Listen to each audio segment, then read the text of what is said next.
Illum xtaqt li nitkellmu daqsxejn dwar l-ilsin Malti. Kemm qed nieħdu ħsiebu xi jfisser li nieħdu ħsieb l-ilsin Malti? Vera li għaddej minn fażi li forsi maħniex nagħtu kasu daqstant qed intuħ il-ġemp. Miegħi ras imbras Joseph Borg, segretarju tal-Akkademja tal-Malti. Grazzi tal-telespettaturi. Qabel nibdew nitkellmu daqsxejn fuq dawl mistoqsijiet jew temi li għandni kemm semmejt. Intom għamiltu kampanja ftit ta' żmien ilu l-ilsin Malti għal qalbi, kampanja fuq sentejn. X'kien l-iskop tagħha? Li nagħmlu lill-poplu Malti konxu u jirrispetta lilu nnifsu aħjar billi ħares l-ilsin li tagħtu ommu. Ġifieri tħossuha di intom ukoll li hawn daqsxejn ta' problema f'dal pajjiż li l-Maltin ishom ma tantx jagħtu każ. L-inizjattiva ġiet mill-eċċellenza tiegħu il-President Emeritu Dr. George Vella li inaqadna miegħu prattikament laqdiet kollha volontarji flimkien mad-Dipartiment tal-Malti tal-Università tal-Kunsill Nazzjonali tal-Ilsin Malti, l-Akkademja tal-Malti u laqdiet l-oħra kollha naqadna miegħu biex nagħmlu din il-kampanja u xtaq l-iskop tiegħu kien li ikun hemm użu tajjeb tal-Malti, użu aħjar tal-Malti. Fil-verità kultant tkun ironika li tgħid mhux biss għandek bżonn l-użu tal-Malti, ma għandek bżonn iddaħħal il-Malti għax ġieli jkun inviżibbli ma jeżistix. Tajjeb din naslu għalija minn ftit ta' ħin ieħor, ma meta ngħidu isma' il-Malti meddet nisimgħuha ta' spiss. Iva, vera u xi tfisser.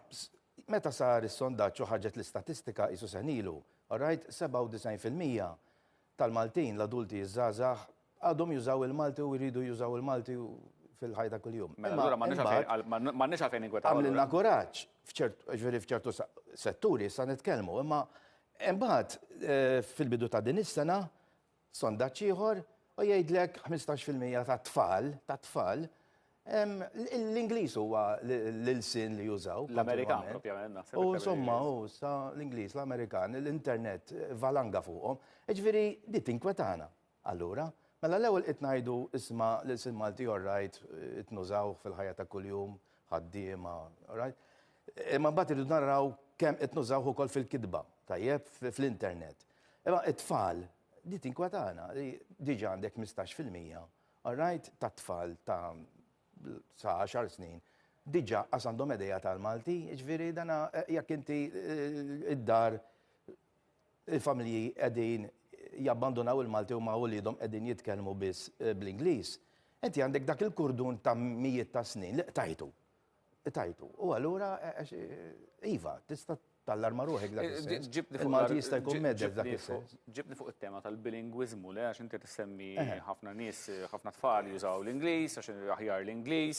Għax il-ġenituri tagħhom jitkellmu jitkellmuhom bl-Ingliż biex forsi minn għalihom qed jesponuhom għal-lingwa internazzjonali mill-ewwel jibdew minn żgħar, probabbilment dak huwa raġunament. Maħniex ħanġeldu lingwi, Mario, ġifieri inti fil-Kostituzzjoni stess għandek il-Malti u l-Ingliż l-isna uffiċjali, imma mnaqxa fil-Kostituzzjoni tagħna hemm ukoll il-Malti huwa l-ilsin nazzjonali li bih nidentifikaw ruħna.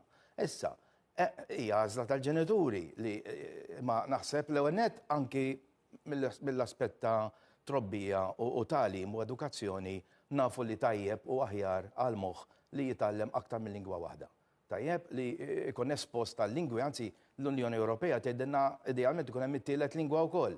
Ġifieri għandna bżonnu l-Malti wkoll biex nintereaġixxu bejnietna.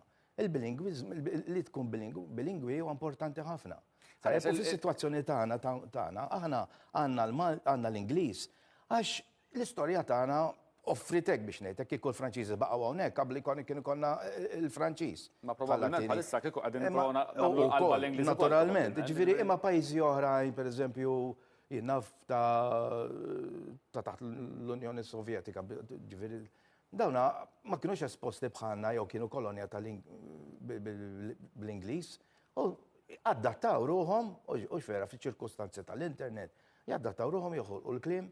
Aħna sempliċement għax għandna l-Ingliż. Isma' inti qed nitkellmu dwar it-teddida għall-Malti, qed tgħid li t-tfal jisibuha diffiċli jesprimu ruhom bil-Malti, iktar esposti għall-Ingliż. Wis probabbli li huma jikbru mbagħad jintereaġixxu jitalmu l-Malti wkoll ma jsibuha diffiċli. Ma jiena impoġġilek oħra quddiemek, ġifieri differenza mhux biss fil-kwantità jew f'kemm it-tfal huma esposti, il-kwalità.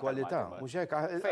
Dik kienet l-inizjattiva tal-President ta' Malta jirrealizza dak li jkun li isma' dan mhux il-Malti li trabbejt bih jien. dejjem ħajkun hemm Però dak argument li l-lingwa tibdel. Il-Malti ta' Vassalli mhux hu l-Malti ta' nafġu Zajakulina u ta' Dunkar mhux il-Malti li nużaw illum. Bil-forsi li l-lingwa tinbidel ma' żmien. L-evoluzzjoni. Mhux hekk, jiġifieri l-evoluzzjoni. Imma mbagħad irridu nkunu konxi wkoll, pereżempju l-bieraħ qed nisma' programm, nikkwestjonjaw. Nikkwestjonjaw qed inti tista' tgħid insaqsu, neżaminaw, nagħmlu. Ġifieri inti għandek kemm trid sinonimi. Imma għaliex għandek bil-fors, issa nikkwestjonaw kif se niktibha.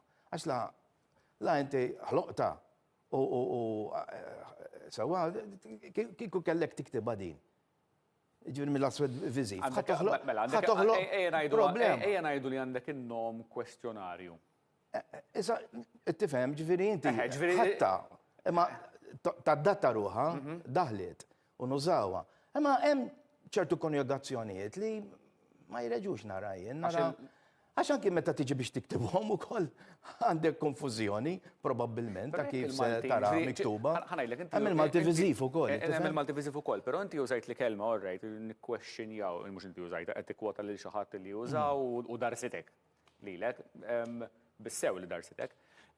Imma ħafna mill-kliem illi nużaw illum li ġej mill-Franċiż, mill-Ingliż, forsi minn lingwi oħrajn qrib tagħna li missejna magħhom u ddakkarna minnhom, hekk beda le.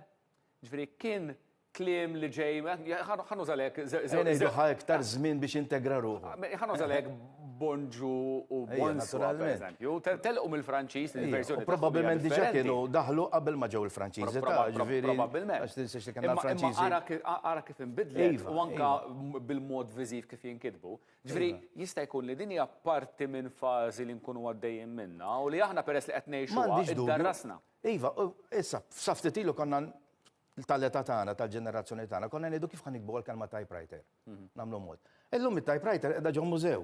Illum għandna computer li biex tiktibha iktar faċli u toqgħod u anke viżwalment. Computer ma tantx bidilta wisq. Tifhem? Għalhekk fid-deċiżjonijiet tnejn il-Kunsill tal-Malti għalilna isma' kliem kompost bħal typewriter, bħal lampshade, bħal air conditioner, ħalluh kif inhu.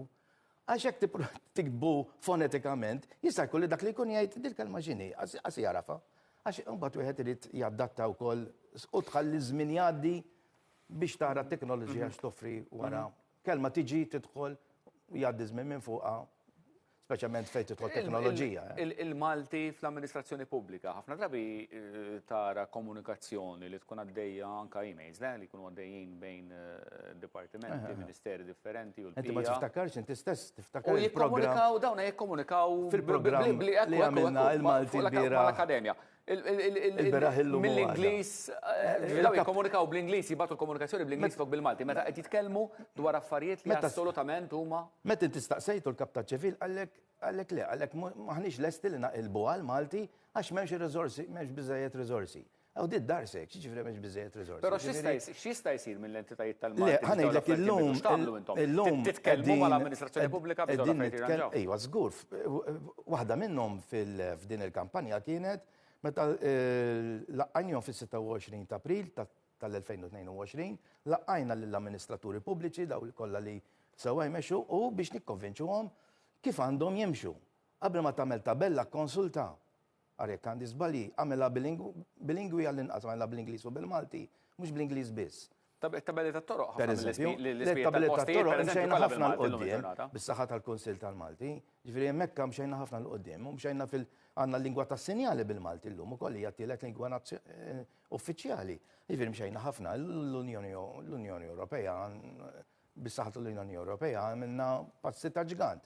Fejn tidħol it-terminoloġija, pereżempju, kull sena jiġu tradotti 100,000 dokumenta. Spjega ħili din. 100,000 dokumenti. Inti qed tgħid li bis-saħħa tal-Unjoni Ewropea il-Malti issaħħax inti tipprova tgħid. Iva, għax inti x'għamlet l-Unjoni Ewropea? L-Unjoni Ewropea tagħti l-għodot biex ikollna dokumenti uffiċjali tradotti għal Malti.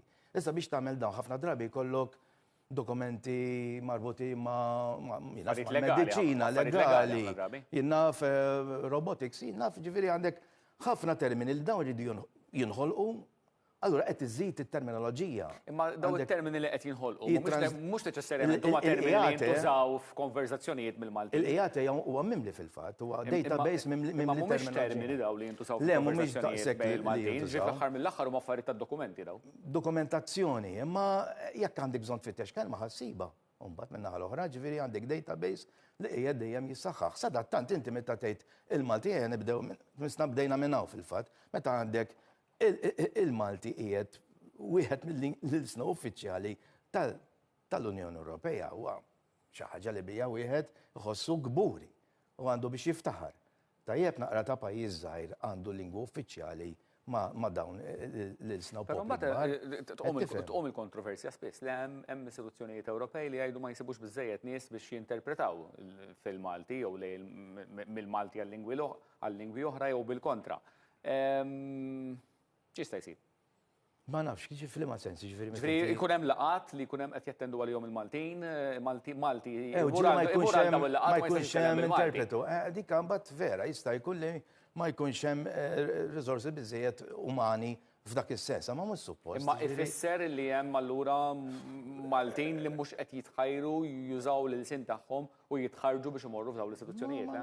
Mhux suppost però, għax jidher li anki l-korsijiet fl-università u hekk, ġifieri hemm korsi ta' posta, tradutturi u jħejjuhom għal dawn il-postijiet li huma għandhom pagi tajbin, ġifieri. Ħaneħdok fuq l-edukazzjoni. Ma jista' jkun hemm xi każijiet fejn ma kien hemm każijiet. Ħaneħdok fuq l-edukazzjoni u r-riċerka. Pereżempju l-Malti jista' jintuża fl-oqsma ta' riċerka, ġifieri ħafna drabi il-papers li jiġu pubblikati mill-akademiċi. Fejn tidħol teknoloġija ħafna drabi ma ssibx il-kliem eżatt għalkemm kif qed ngħidu. Tipprova twassal dak il-ħsieb tiegħek. Iva, però imbagħad ġieli nismagħhom anke fuq it-television waqt programmi u hekk tismagħhom ġifieri jkunu tobba speċjalizzati u da nispeċjalizzati u jużawlek Malti tajjeb li jikkomunikaw bih anke f'suġġett forsi li jkun teknikament dettaljat ħafna.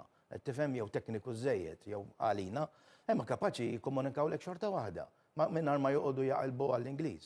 Ħatik eżempju żgħir li għaddejt minnu. Jekk għamlu biċċa riċerka u sabu xi ħaġa u skoprew xi ħaġa importanti, jridu waslu dan dil-biċċa xogħol li jagħmlu mal-erba' tiriq tad-dinja. Jekk jippubblikawha bil-Malti din mhux se jaslu. F'dak is-sens naturalment inti mbagħad tuża l-lingwa internazzjonali biex twassal il-ħsieb tiegħek, imma għaliex m'għandekx tibda wkoll jew twassal wkoll bil-Malti post il-Maltin. Il-barranin li jgħixu Malta għandhom jitalmu sinna? Ħanejdlek, għaddejt minn esperjenza vera sabiħa ftit ilu kelli bżonn ikun l-isptar fit-taqsima tal-kardjoloġija u ġiet tabiba teżamina l-pazjent u deret li kienet barranija ma kellha Malti impeccabbli.